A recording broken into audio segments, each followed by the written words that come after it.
عمومی طور پہ جب ولی کا ذکر آئے تو اس کے ساتھ کرامت کا تصور ساتھ جڑا ہوا ہوتا ہے، لیکن یہ بات ذہن میں رکھیں کہ یہ ولی کو اللہ کی طرف سے دیا گیا اعزاز تو ہے، لیکن یہ ولی کی علامات سے نہیں ہے۔ یعنی ولی کے لیے جو شرطیں ہیں، جو نصاب ہے، وہ ایمان اور تقوی ہے۔ اگر کسی کے اندر یہ دو خوبیاں پائی جائیں اور وہ کمال درجے کی موجود ہوں، لیکن کرامت آپ تک نہ پہنچے یا ظہوری نہ ہو ساری زندگی، تو اس کے ولی ہونے میں شک نہیں ہے۔ اور ایک شخص کے اندر آپ کرامت دیکھیں لیکن یہ دو خوبیاں نہ پائی جائیں تو اس کو ہم کرامت ہی قرار نہیں دے سکتے، وہ استدراج ہوگا۔ ہر وہ خرق عادت امر جو بغیر کسی شخص سے ظاہر ہو اور ہو خرق عادت، ما فوق الفطرت چیز ہو، تو اس کو قدرت الہیہ کہیں گے۔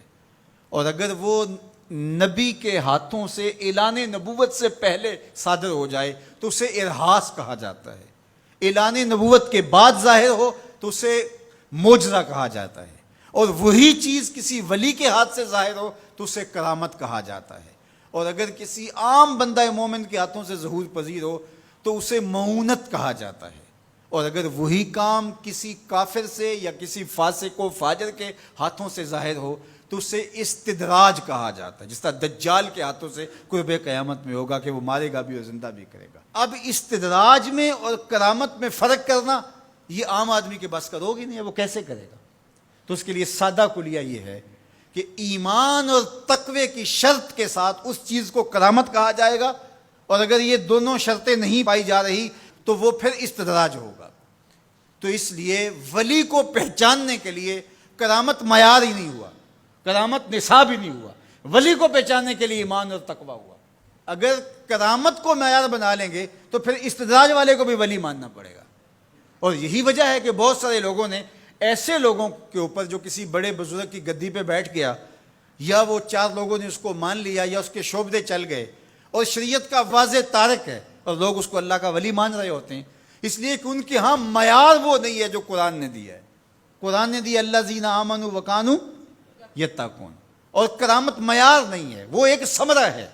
اس ثمرے کو پہچانا جائے گا اس اصل نصاب کے بعد۔ اس کو صرف ایک مثال سے سمجھاتا ہوں۔ حضرت داتا گنج بخش علی حجویری علیہ الرحمہ نے کشف المعجوب میں یہ واقعہ لکھا ہے۔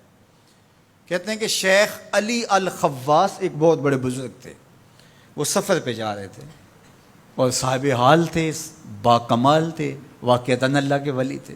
ایک شخص آیا اور ہانپتا کانپتا ان کے پاس آ کے رکا، کہا آپ شیخ علی الخواص ہیں؟ فرمایا ہاں۔ تو کہا کہ میں لمبا سفر کر کے آیا ہوں اور آپ کی صحبت میں کچھ دن گزارنا چاہتا ہوں، تو آپ مجھے اپنی صحبت کے شرف سے محروم نہ رکھیے۔ تو حضرت شیخ علی الخواص نے مراقبہ کیا اور اسے کہا کہ مجھے تیرے بدن سے کفر کی بو آ رہی ہے۔ اللہ والوں کو اللہ نے بصیرت کا نور دیا ہوتا ہے۔ اس نے کہا جی میں نصرانی ہوں اور دیار غرب سے آیا ہوں، آپ کی شہرت سنی تھی تو آپ کی صحبت میں کچھ وقت گزارنے کی آرزو ہے، مجھے محروم نہ رکھیے۔ شیخ کہتے ہیں میں نے ٹالنا چاہا، میں نے کہا کہ میری صحبت میں رہنا بڑا مشکل ہوگا، تکلیفیں سہنا پڑیں گی۔ اس نے کہا جی میں گوارا کروں گا۔ فرمایا ٹھیک ہے۔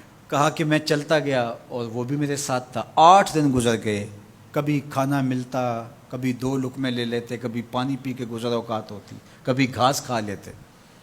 ایک دن اس کا وجود کپ کپا رہا تھا بھوک کی شدت کی وجہ سے۔ اس نے مجھے کہا شیخ آپ اللہ کے بندے ہیں، میں نے عہد تو کیا تھا کہ کوئی آپ سے مطالبہ نہ کر پاؤں، لیکن اب میری سخت جواب دے گئی۔ تو آپ اللہ کے مقرب ہیں، تو اللہ کے اس قرب کی وجہ سے اس سے دعا کیجئے تو وہ میرے اور آپ کے کھانے کا انتظام کر دے۔ کہتے ہیں کہ میں اس کی حالت کو دیکھ کر کے سجدہ ریز ہو گیا اور اللہ کی بارگاہ میں نے یہ دعا کی مالک اس کافر کے سامنے رسوا نہ کرنا۔ کہا جب میں نے سر اٹھایا تو آسمان سے ایک طبق اترا جس کے اوپر 2 پیالے شربت کے تھے اور 2 روٹیاں تھیں، تو میں نے ایک پیالہ اور ایک روٹی اس کو دے دی اور ایک خود لے لی، اور پھر سفر شروع ہو گیا۔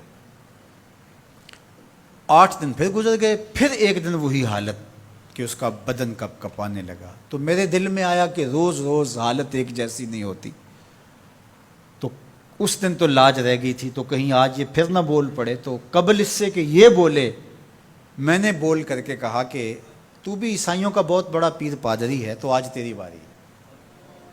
تو کہتے ہیں جب میں نے اس کو کہا تو اس نے بھی سجدے میں سر رکھ دیا، اور میں دل ہی دل میں سوچا کہ اس کا سجدہ ریز ہونا کیا معنی رکھتا ہے جب ایمان ہی نہیں ہے۔ تھوڑی دیر کے بعد جب اس نے سر اٹھایا تو آسمان سے بھی طبق اترا، جس پر 4 پیالے شربت کے اور 4 روٹیاں تھیں۔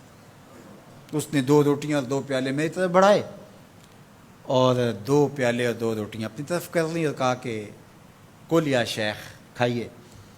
میں نے کہا میں نہیں کھاؤں گا، اس لیے کہ کرامت ہو نہیں سکتی، اور استدراج کا کھانا جو ہے وہ میں کھا نہیں سکتا، چونکہ تم کافر ہو تو میں استدراج کا کھانا کھاؤں تو یہ نہیں ہو سکتا۔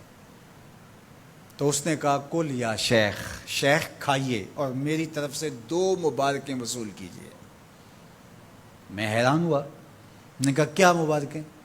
اس نے کہا میں نے سجدے میں سر رکھا اور اللہ کی بارگاہ میں عرض کی، اے اللہ اگر اسلام سچا دین ہے تو 2 پیالے اور 2 روٹیاں عطا کر دے، اور اگر علی الخواص واقعی تیرا ولی ہے تو 2 پیالے اور 2 روٹیاں اس کے صدقے سے دے دے۔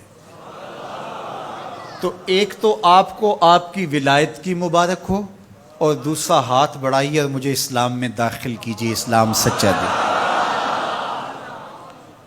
تو شیخ علی الخواص کے اس واقعہ کو ذکر کرنے کے بعد داتا گنج بخش علی حجویری فرماتے ہیں کہ علی الخواص جیسا شخص بھی یہاں پریشان ہو جائے کہ خدایا یہ استدراج ہے یا کرامت، تو کہا پھر عام آدمی کیسے فیصلہ کر سکتا ہے کہ یہ استدراج ہے یا کرامت؟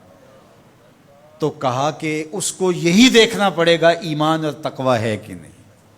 تو ایمان اور تقوی یہ علامت ہے کسی کے ولی ہونے کی۔